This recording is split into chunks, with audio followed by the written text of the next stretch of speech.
Welcome back to Crime Scene. This is a show where we're going to cover unsolved and solved crimes. Any crimes of murder, rape, torture, and anything in between.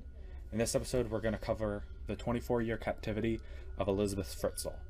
Now, what makes this one of the worst captivity cases is not only the length of it, which is 24 years, but also who held her captive. There was a few other ones going on during this time, and they were only 8 years, and they were by random strangers. This one, she was kidnapped and held captive by her father. That's what makes it so bad. At such a young age, her father was doing horrible things to her and then kidnapped her and held her captive for 24 years.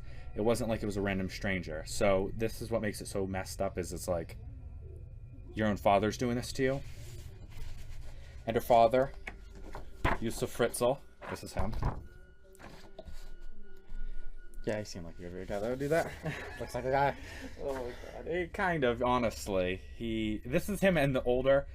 There is some pictures of him younger, but he kind of looks the same. He looks kind of creepy. And this is Elisabeth before she was held captive.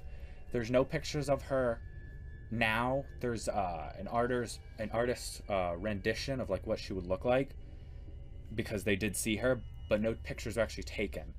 Kind of. Some were, but I don't think they were ever made public. So this is the best picture I could find of her. That's what she looked like. So let's get into it. In 1977, Josef would start committing the first of many horrible crimes on Elisabeth. At only age 11, Josef would sexually abuse Elisabeth. And because of this happening at such a young age, when she was 14, when most girls were going through puberty and getting into boys and stuff like that, she had no interest. She never had a boyfriend. She never wanted to. She never was looking for one. She had no interest because of Josef sexually abusing her. This would continue for the next 31 years. Between 1981 and 1982, Josef started building a cell in the basement. This would be where he would keep Elisabeth captive for 24 years. 7 years later, on August 24th, 1984, Josef lured Elisabeth down to the basement by saying he needed some help carrying a door. After Josef fitted the door into frame, he held an ether-soaked rag against Elisabeth's face until she was unconscious. He then locked her in the cell. And this cell was heavy duty. It was multiple doors, and there was padlock keys, and he was the only one that knew the password. So it was heavy duty. It was a heavy duty cell. Definitely kept her in there, and I don't think anyone could have gotten in there even if they found it, just because there were so many doors and no one would have known the passwords. Her family noticed her disappearance and searched for Elisabeth all night, checking train stations all through Amsterdam, Austria. When they couldn't find Elisabeth, her parents Rosemary and Josef filed a missing persons report to the police, and they opened up an investigation on her disappearance. Surprisingly, though, this wasn't the first time she had went missing. In 1983, she ran away with a friend to Vienna. She was found 3 weeks later and returned home fine. Because of this, the police believed she had just ran away again. A month later, Josef handed the police a letter he said was from Elisabeth. The letter stated she was tired of living with her family and was staying with a friend, and not to look for her, or she would flee the country. Josef said that she more than likely joined a cult. Some of Elisabeth's friends don't believe she ran away to join a cult, saying that was way too out of character. Because of this, the police searched a little more into the family, and while it was found out Josef was very authoritative and possessive over the family, and especially Elisabeth, often not letting her out of the house and not allowing her to hang out with friends, even going through her stuff and diary. Though they never knew, due to Austrian law, that after 15 years it was expunged from his record. However, in 1967, he had followed a woman to her house and raped her in her home, holding a knife to her throat, threatening to kill her. He was sentenced to 18 months in prison, but only served 12. He was an engineer, so his wife told the family that he had to complete a job abroad and would be back soon. Despite her knowing what happened, she didn't leave him. A year later, the case was closed. He was also a suspect in the attempted rape of another 21-year-old woman, but the police never filed charges against him. I don't know why. I don't know if it's because they didn't have enough evidence or the woman dropped the charges or anything, but that was also, he was suspected to have done that. But this one he actually was convicted for. While Elisabeth was in prison, Josef raped her a reported 3,000 times, coming to the cell every night and raping her.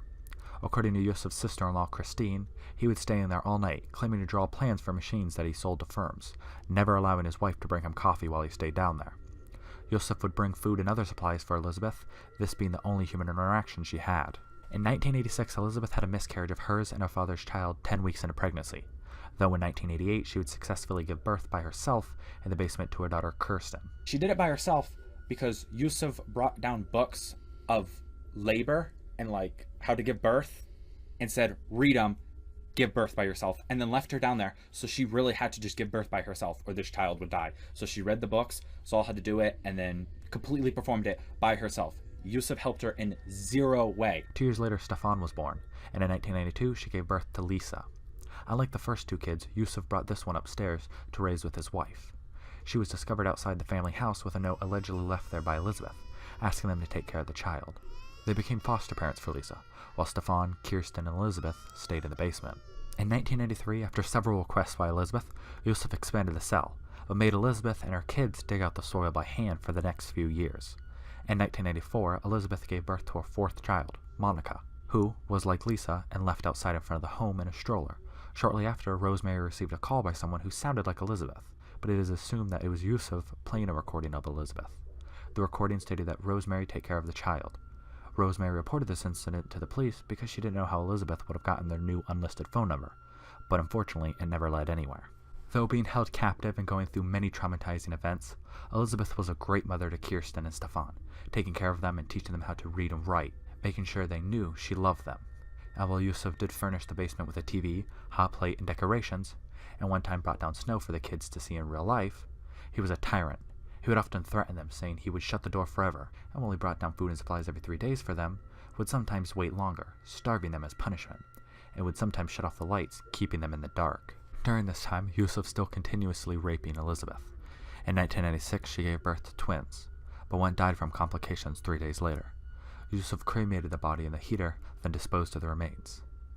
The surviving child was brought upstairs like Lisa and Monica, and was taken in by Josef and Rosemary. I was watching a documentary on this, and they referred to it as it was a problem, so Josef got rid of the problem. And I think that's really did how he saw it. He saw the problem, so he's like, I gotta get rid of that problem. So how does he do it? He just burns the body. Josef's reasons behind bringing up some of the children, but not all of them, was he brought up the noisy ones, as to not alert their neighbors, which in one case did happen.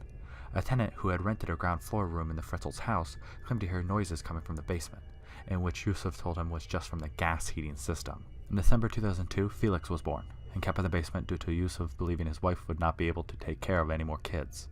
The family never knowing what was going on downstairs, but Josef making sure the children in the basement knew how the other kids were living, showing them pictures of them at barbecues and swimming in the pool. I don't know if he did this as a way to mock the children in the basement, like, look at all these kids that were born, and I brought them up, and now look how great their life is while you have to stay down here. Or if he did it to show them, like, they're okay, because maybe the other kids were worried, like, oh, this baby's gone now, I hope they're okay, I don't want them, to be hurt. If that's why, or if he was doing it in a mocking manner. As the children grew, more problems arose. Due to being confined in the basement, Kirsten would tear out clumps of her own hair and shred her dresses before stuffing them in the toilet. Stefan grew to be 5'8", while the cell was only 5'6", so he had to hunch over while walking. But the biggest problem came on April 19, 2008. Kirsten became severely ill, needing medical treatment, so Josef brought her to the hospital. Kirsten, suffering from kidney and lung failure, needed help immediately. The doctors could not find the problem, believing it was a genetic disorder. To make sure, the doctors tried looking up her medical records, but couldn't find anything on her, not even a social security number. It was as if she never existed. Josef is questioned by doctors, saying he's their grandfather, but is very reluctant to answer questions. Doctors not understanding why he wouldn't give information that could help save her life. Due to this, doctors informed the police about the situation. When asked, Josef told them she was left at her front door by Elisabeth that morning, with a note saying, "My daughter is ill, please take care of her." The doctor said they needed to find her because she will be the only one able to provide information about Kirsten's health, and they needed to hurry, because during this time Kirsten went into a coma. 5 days later, Josef released Elisabeth, Stefan, and Felix, telling his wife that Elisabeth had finally decided to come home, and they both went to the hospital. But due to the suspicious nature of Elisabeth's return, and her not telling anyone why she had disappeared 24 years ago, the doctors called the police, and when they arrived, they arrested Elisabeth and Josef. Elisabeth did not give any information to the police until they assured her she would never see her father again. She then told them the whole story of her 24 years of captivity, telling them how he raped her, starved her, and how he would make her watch pornographic videos, then make her reenact them with him in front of her kids, as a way to humiliate her. After the police finished the interview, they arrested Josef on suspicion of serious crimes against family members. Josef told the police how to get into the chamber, and his wife Rosemary saying she was unaware of what actually was happening to Elisabeth. During this investigation, it became very clear why he was able to hold Elisabeth captive for so long. Josef, a very violent man and very commanding towards his wife, kids, and tenants who rented rooms in the house. He would often hit Rosemary. Out of fear of him, she did what he said. When one tenant who stayed there for 4 years mentioned how under no circumstances was he allowed near the garden in the basement, one time even asking Josef if they could use the garden because it was a beautiful day out, Josef instantly said no, and if he caught him anywhere near the garden, he would terminate his lease. While living there, the tenant also had a dog, who anytime he turned on the TV, slightly barked and growled towards the garden, but the tenant would look outside and see nothing, causing him to think nothing of it. It was also revealed he would go shopping for the food, diapers, and other supplies very far away, so no one he knew would be able to catch him. He would then bring the supplies down during the middle of the night while everyone was asleep. Josef saying when he shut the door to the basement, he would shut a door in his head. He always separated his two lives. On March 16, 2009, Josef stood trial. Entering, he covered his face, as he was charged with rape, incest, kidnapping, slavery, and murder. His defense was he did it to protect Elisabeth, saying she was following a bad crowd and he needed to protect her from herself, also claiming he never raped her and that it was consensual. The defending counsel saying he wasn't a monster. During the holiday season, he would bring down a Christmas tree for them and tell the jury to not be swayed by emotions. Christine Berkheiser wanted life imprisonment, telling the jury how small the cell was and showing them a box of items from the cell that were moldy and damp. On the first day of the trial, the jury sat through 11 hours of recorded testimony by Elisabeth. It was said to be so, quote, harrowing that 8 jurors couldn't watch more than 2 hours of it at a time, and there were 4 replacement juries on hand just in case any regular jurors could not bear to hear any more evidence. Besides the video testimony, her older brother Harold testified, but her mother Rosemary and Elisabeth's children refusing to testify. Elisabeth attended the second day of the trial due to writing a book about the whole event. Josef's attorney confirmed that Elisabeth was in the visitors' gallery during her video testimony being aired. While she was in the courtroom, Josef noticed her, meeting eyes with her, and from that point on was, quote, pale, and he broke down. The next day, Josef changed his pleas to guilty on all charges. On March 19, 2009, Josef Fritzl was found guilty and sentenced to life in prison without the possibility of parole for 15 years. The Fritzl children were examined and were said to be in, quote, relatively good health. Elisabeth, Felix, Kirsten, and Stefan required therapy to help adjust to the light and all the extra space they would have to move around. It was also reported that doing things like dimming the lights or closing the door could send Kirsten and Stefan into anxiety and panic attacks. Felix, Stefan, and Kirsten have learned how to swim, have attended summer camp, and have gone on full-day trips with their mother, of which they were protected by paparazzi. As time went on, all the kids seek therapy, the, quote, upstairs kids, for the lies they were told about who their real mother was, and the, quote, downstairs kids, to help adjust to the outside world. All 6 kids have got to know each other and have a sibling relationship, and all have recognized Elisabeth as their mother. Elisabeth is said to be in a relationship with one of her bodyguards, with him being a big brother figure to her kids. Josef changed his name in 2017, and the Fritzl basement was filled with concrete and was sold in 2016, and will be turned into apartments.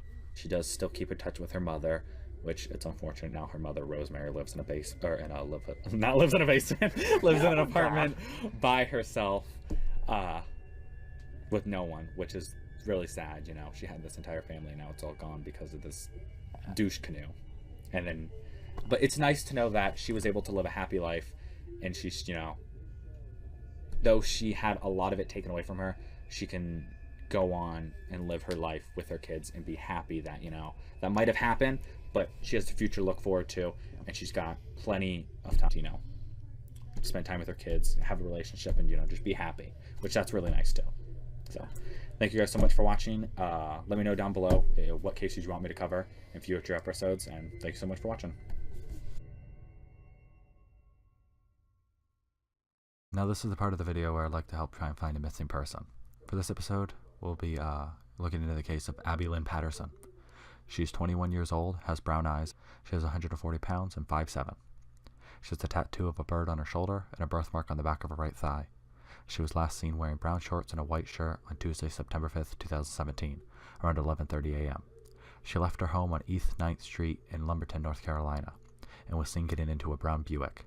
It has not been seen since or hasn't contacted any family or friends. If you have any information about Abby Lynn Patterson, call 704-672-6100 or call 910-671-3845 or contact your local FBI office or the nearest American embassy or consulate.